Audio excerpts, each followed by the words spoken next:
My name is Kiana Hughes, CEO and owner of Elevated Education and co-founder of Chicago NORML. I have over 5 years of experience in the cannabis industry, with which I've combined my 15 years of experience as a curriculum developer and instructional designer to develop education and training for cannabis companies, consumers, as well as colleges, universities, and the community at large. I've also written several applications for dispensary, craft grower, infuser, and transporter licensing applications, including employee training and purchaser education plans. Training and education are crucial for the smooth implementation of a legalized adult use cannabis market. This is why Exhibit B, Suitability of the Employee Training Plan, is worth 50 points for the craft grower and infuser applications and 160 points for the transporter application. So why is training important? Although there are several colleges and universities that are starting to include cannabis education programs in their curriculum, most of the people who are applying for jobs in Illinois will not have formal cannabis training and education or cannabis industry experience. Whether it's training employees or educating consumers and the community, licensed cannabis business establishments must make training a priority.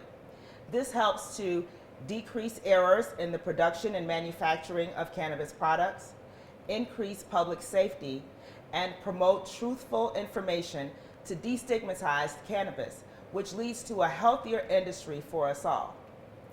Training helps to promote a more professional industry and business environment while we fight against these negative stereotypes about cannabis.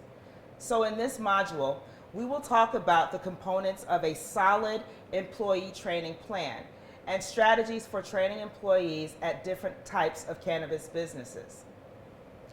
The craft grower and infuser licensing applications require the applicant to fully describe staffing plans that provide and ensure adequate staffing and experience for all accessible business hours, safe production, sanitation, and adequate security and theft prevention. The transporter licensing application requires applicants to describe a training plan for employees that includes an employee training handbook, which provides employees with a working guide for the day-to-day administration of personnel policies and practices, and training for security, record keeping, diversion prevention, best practices to prevent sales to minors, among other requirements. So a well-trained staff is the cornerstone of any cannabis business establishment. Your staff will have varying degrees of knowledge of the cannabis plant and industry. And so you should plan to lean on your team's strengths and weaknesses to help develop training modules for your employees. For example, a master grower would be the subject matter expert to help develop the training for your cultivation agents.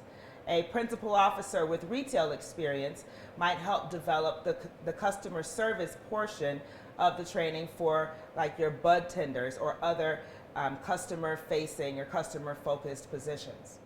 A thorough training plan identifies specifically which employees or managers will be responsible for conducting each module of training, and those assignments should be relevant to the primary job function of the employee or the manager presenting the training. So for example, safety and security module would be taught by the security director, or the regulatory and legal compliance director would teach the state and federal law modules. Some licenses also require cannabis businesses to provide at least 8 hours of training annually, and that includes a 2-hour training to ensure that agents are responsible participants in the cannabis industry and in their host communities. This is often referred to as responsible vendor training or responsible agent training. This training must be provided by a state-approved provider such as Chicago NORML or Elevated Education, and it includes educating employees on health and safety concerns for cannabis use, Illinois laws and regulations regarding sales, how to check IDs, how to limit quantities, safe storage of cannabis, inventory tracking, waste management, record keeping, security and surveillance, privacy issues, packaging, and labeling. In addition to basic information about general employment practices and policies, a comprehensive training program should provide training on 4 levels: the company culture, the law, the industry, and the department and role that the employees will be working in. As it relates to company culture, when you're training on the company, you really want to make sure that the new hires understand the mission, vision, and values of the organization. So this goes further than just having new hires read or restate the mission and vision statements during new hire onboarding training. Company values should be evident in the way the policies are discussed and implemented. So for example, if an organization says that one of their core values is advocacy for patients, then they should invite a medical cannabis professional to teach their employees about medical cannabis patient concerns and qualifying conditions. Values should also be reflected in the company code of conduct and the culture of the organization, such as providing sexual harassment training or cultural sensitivity training in the new hire orientation and onboarding process. Cannabis is a business of compliance at every level. The training plan should provide details that demonstrate just how you're going to make sure your employees are knowledgeable of local ordinances as well as state and federal laws. It's also a best practice to include specific references and legal citations to support the training you're including in your training plan. For example, when describing the security training, you want to include citations that are specific to the section of the Cannabis Regulation and Tax Act that address security requirements for your specific business type. And of course, you'll want to make sure that you involve some legal professional to help you to weed through that legalese. This is why it's important to make sure that the people for whom this is their profession or this is their wheelhouse, the ones who are the subject matter experts in these areas, they're going to have a good understanding of what the law says as it pertains to that particular role. And so if you don't, in addition to, I would say, a legal expert, you'll want to have someone who actually does that job on a day-to-day basis to really explain what the legal ramifications are and what the legal requirements are for each role. When it comes to training on the industry, it really requires a foundational understanding of the history and evolution of the cannabis industry to provide a context for the work we do.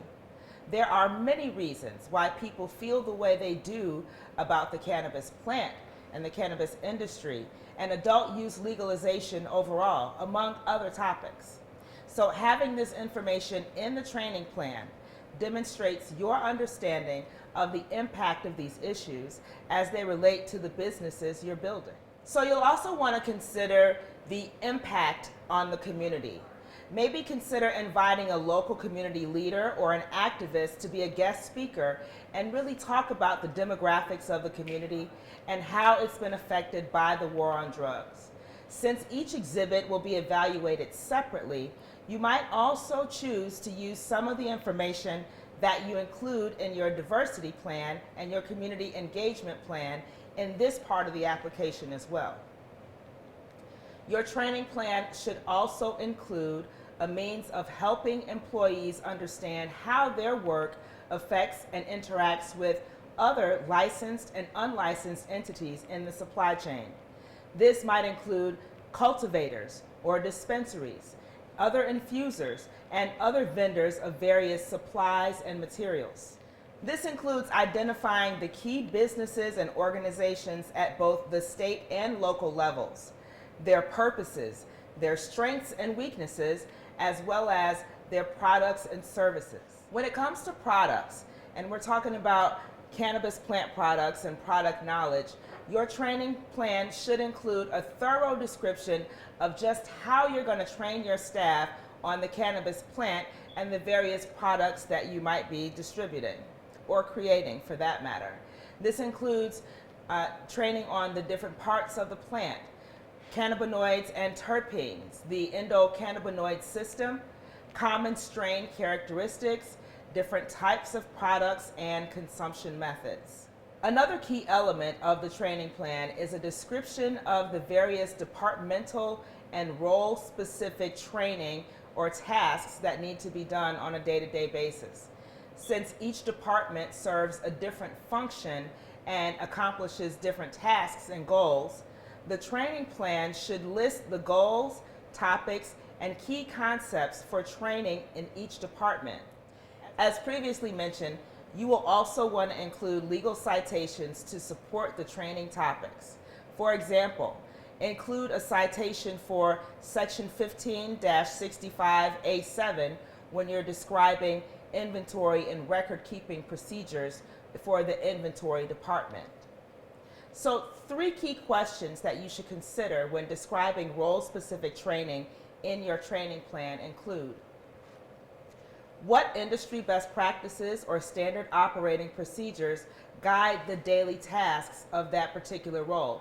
For example, generally accepted accounting principles or manufacturing practices. Number 2, what type of training and continuing or higher education is required to be proficient in the role? And how will your employees stay abreast of developments in the industry, new products, and new technology? An example of this would be certifications that are offered through industry associations and various organizations. And number 3, what training is required to maintain your agent status based on state and or industry requirements? And so a great example of this would be the responsible vendor training that is provided for dispensary agents. Finally, you'll want to consider various types of ongoing training and continuing education. So some things that you might be able to incorporate would be weekly or monthly lunch and learn type of events where your employees can come together over lunch and discuss, take a deep dive into a specific topic that's relevant to perhaps the science of cannabis. Perhaps you would have daily informational huddles at the beginning of each shift or at various intervals throughout the day where you can gather employees together to go through a quick informational debrief to discuss maybe a current topic or a development in the industry. There are plenty of national and local industry conferences and events, mixers, and various organizations in and around the Chicagoland area and throughout the state of Illinois and throughout the country as well, where you can learn a lot of different things about your particular role in the industry, and also where you can pay for your employees to go to learn about various developments in the industry and innovations as well. And then finally, it is a good idea for you to not only as a company plan community outreach and engagement events, but also attend community outreach and engagement events.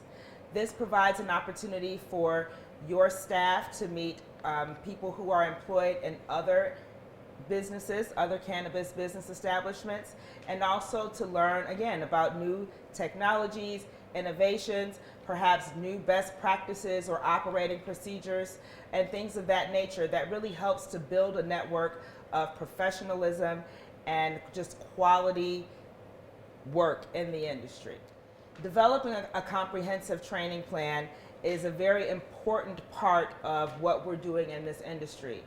It's our job to make sure that the right information is put out, to make sure that the products and the services that we offer are good, that they're of good quality, that they're safe, and that we keep our communities safe, and that we destigmatize the cannabis plant and the cannabis industry so that we can all enjoy this industry and our success in it together. Thank you. Thank you to the Illinois Department of Commerce and Economic Opportunity for the opportunity to deliver this assistance to social equity applicants in Illinois. This production was created for us, by us, wholly by small, independent, and local women-owned and minority-owned businesses and organizations.